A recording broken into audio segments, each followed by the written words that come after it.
RKB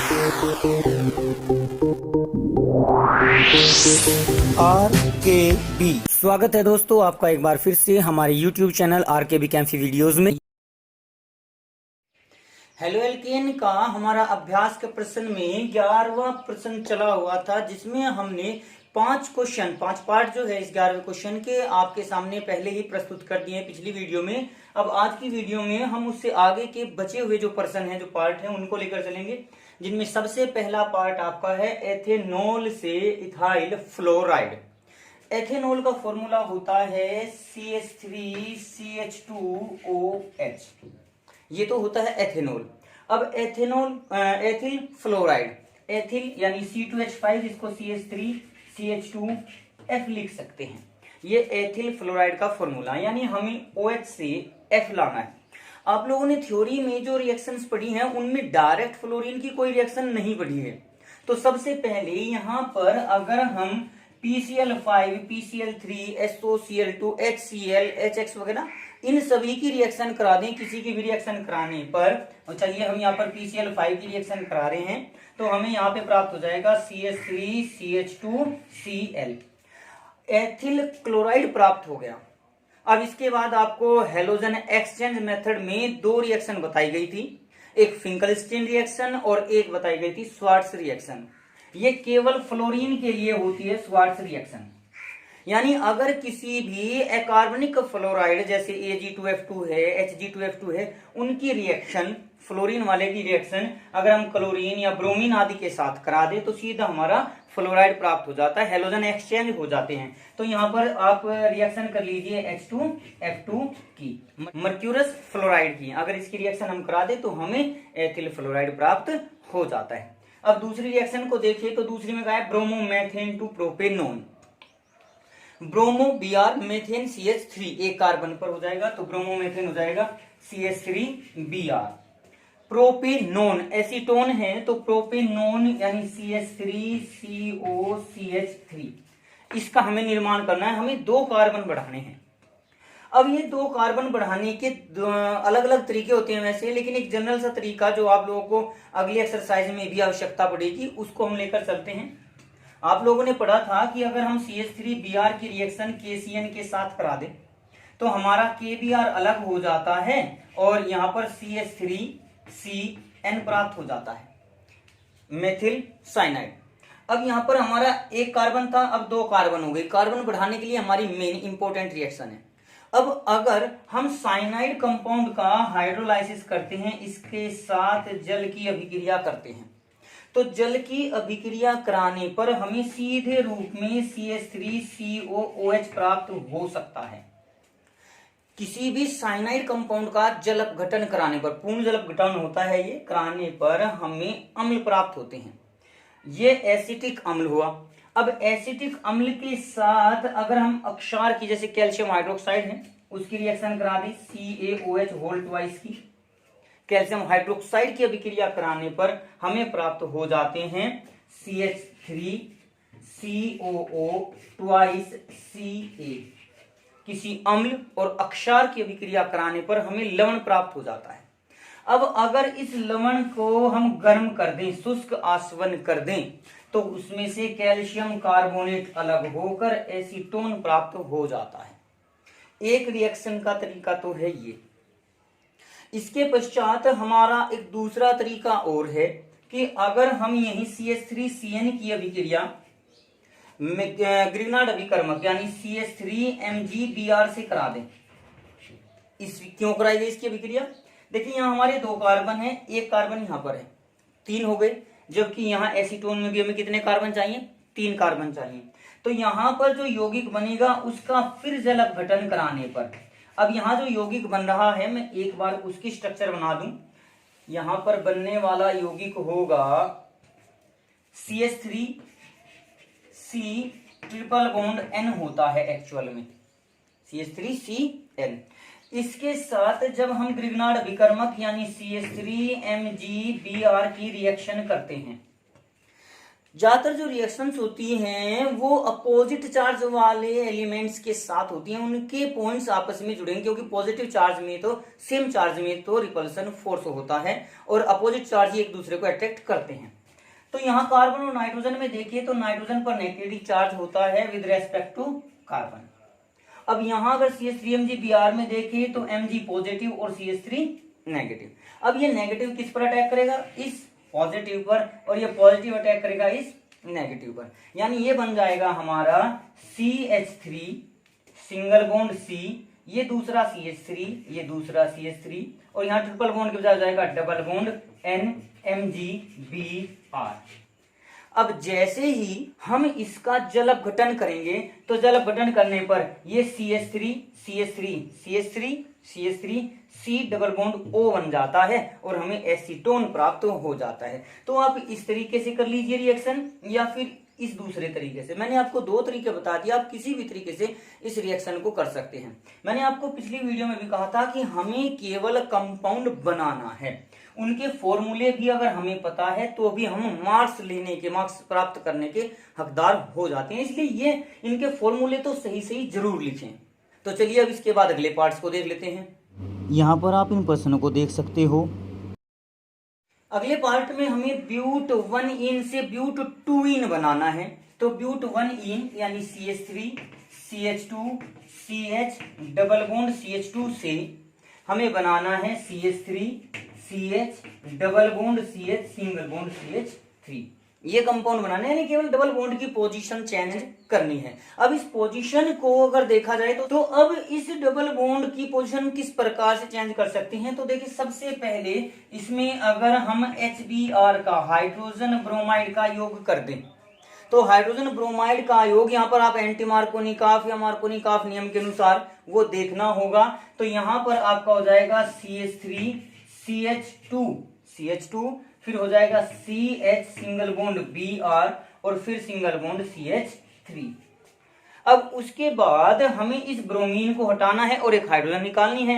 तो यहाँ पर अगर हम एल्कोहलिक KOH की रिएक्शन करा दें तो सटजेफ नियम के अनुसार हमारा हाइड्रोजन उस बीटा कार्बन से निकलेगा जहां पर हाइड्रोजन की संख्या कम होगी। और हाइड्रोजन की संख्या कम कहाँ है, CH2 पर, यानी इस दूसरे कार्बन के पास आपकी CH ये रह जाएगा और हाइड्रोजन यहाँ से निकल के ब्रोमीन यहाँ से निकल जाएगा। तो इस प्रकार से हमारा ब्यूट 1इन से ब्यूट 2इन बन जाता है। अब आपको मैं एक क्वेश्चन ये कहना चाहूंगा कि आप इसका अपोजिट किस प्रकार से बना सकते हैं, उसको भी बनाना है। हाँ, यहाँ पर एक बात जरूर ध्यान रखना कि जो ये HBr का योग हुआ था ये मार्कोनिकॉफ नियम के अनुसार हुआ था। तो आप यहाँ पर मार्कोनिकॉफ नियम लिख देंगे, इस प्रकार से भी लिखना जरूरी होगा, क्योंकि मार्कोनिकॉफ नियम के अनुसार जो नेगेटिव पार्ट है द्विबंध वाले उस कार्बन पर जाता है जिस पर हाइड्रोजन की संख्या कम होती है, यानी ये CH के पास चला जाएगा और CHBr बन जाता है, ये CH2 सेम टू सेम और CH3 हो जाएगा। तो अब आपको क्वेश्चन करना है कि आप ब्यूट 2इन से ब्यूट 1इन बनाएंगे और इसका आंसर कमेंट बॉक्स में डाल देंगे। इसी क्रम में अब अगला क्वेश्चन हमारा है 1 क्लोरोब्यूटेन से N octane. Chlorobutane but 4 carbon है, यानी CH3 CH2। अब यहाँ पर हम 3 ले लेंगे तो 3 और 1 4 और सीधा क्या होगा आपका Cl। और हमें बनाने हैं नॉर्मोब्यूटेन यानी नॉर्मल ऑक्टेन यानी 8 कार्बन है हमारे। तो एक CH3 बाकी बच गए हमारे 6, तो ये CH2 6 आ जाएगा लगातार। CH3 लिखते हुए चले जाना, अंत में फिर CH3 आ जाएगा। तो इस प्रकार से नॉर्मल ऑक्टेन आपका हो जाएगा।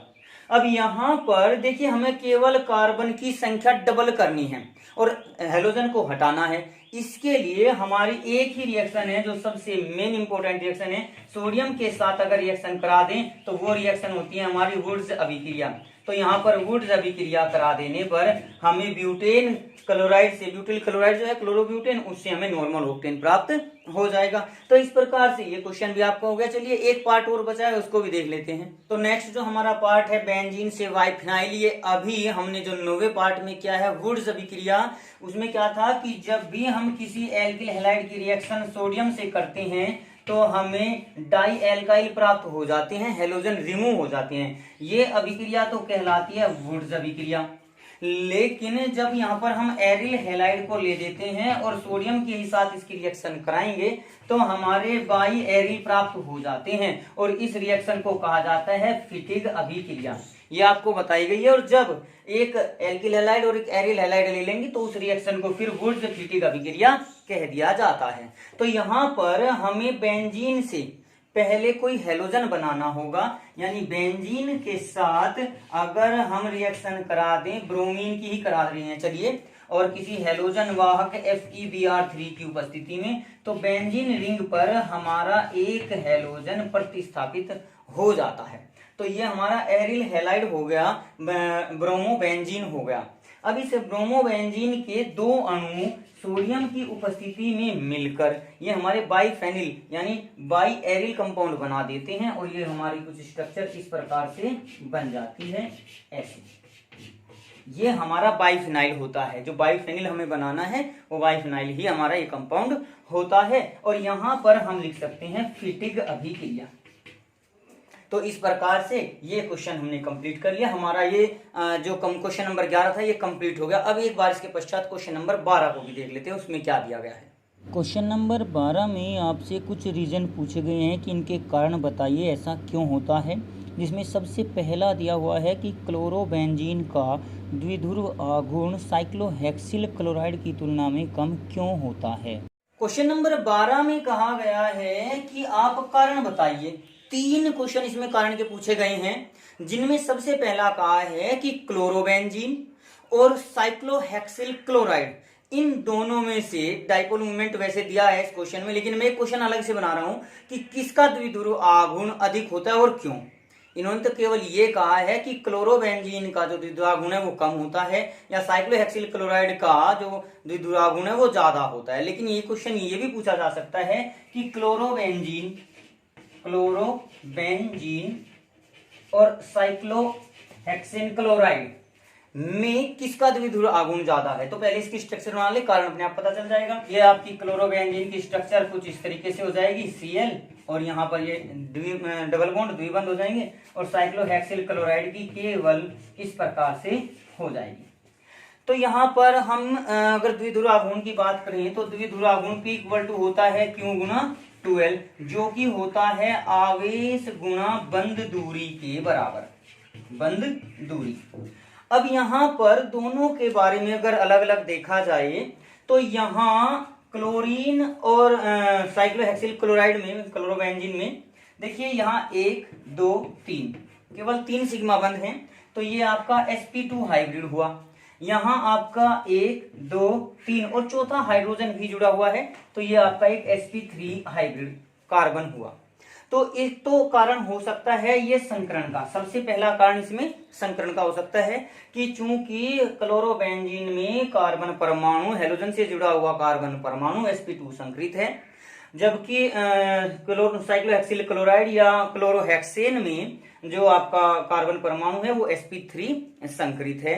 तो पहला तो कारण हो गया ये। तो बंध लंबाई इसके आधार पर निर्धारित की जा सकती है कि बंध लंबाई किसकी कम है, जो क्लोरोबेंजीन है उसमें भी बंध लंबाई कम होती है। साइक्लोहेक्सेन जो है क्लोरोसाइक्लोहेक्सेन उसकी तुलना में बंध लंबाई कम होती है। जब बंध लंबाई कम हुई तो जाहिर सी बात है द्विध्रुव आघूर्ण अपने आप क्या हुआ, कम हो गया। तो क्लोरोबेंजीन का द्विध्रुव आघूर्ण कम होता है। सबसे पहले तो आप ये संकरण के रूप में ले सकते हैं।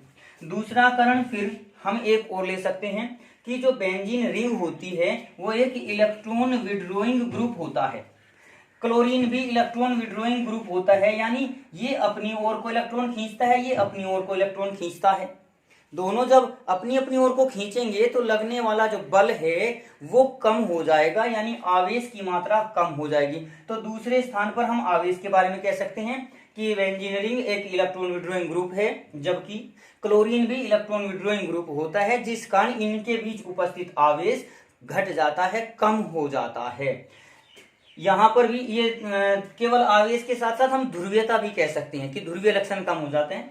जबकि जो क्लोरोसाइक्लोहेक्सेन है उसमें ये आपका इलेक्ट्रॉन रिलीजिंग ग्रुप होता है, इलेक्ट्रॉन को प्रतिकर्षित करता है, अपने से दूर भेजता है, जबकि क्लोरीन जो है इलेक्ट्रॉन विड्रॉइंग ग्रुप होता है, ये भी इस तरफ को भेजता है, ये भी इसी तरफ को क्लोरीन की तरफ को भेजता है। तो दोनों की दिशा एक ही होने के कारण बंद दूरी बढ़ जाती है, या आवेश का, यहाँ पर चूंकि हम आवेश के रूप में लेके चल रहे हैं तो इसका आवेश जो होता है वो बढ़ जाता है। अब जैसे यहाँ इलेक्ट्रॉन देखिए, हम ये कार्बन को ले लें और एक हेलोजन को ले लें, ये तो साझे के इलेक्ट्रॉन युग्म हो गए, ये कार्बन भी अपनी ओर को खींच रहा है, ये क्लोरीन भी अपनी ओर को खींच रहा है, तो दोनों जब एक दूसरे की ओर को अपनी ओर को खींचेंगे तो ये लगभग बीच में टिक जाएंगे।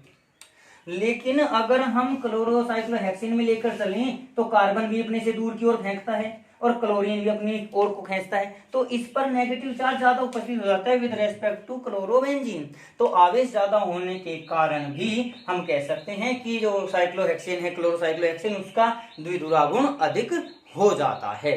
तो इस प्रकार से आप इसकी व्याख्या कर सकते हैं। इसमें 3 पार्ट दिए हैं, अब सेकंड पार्ट को देख लेते हैं, उसमें क्या कहा गया है।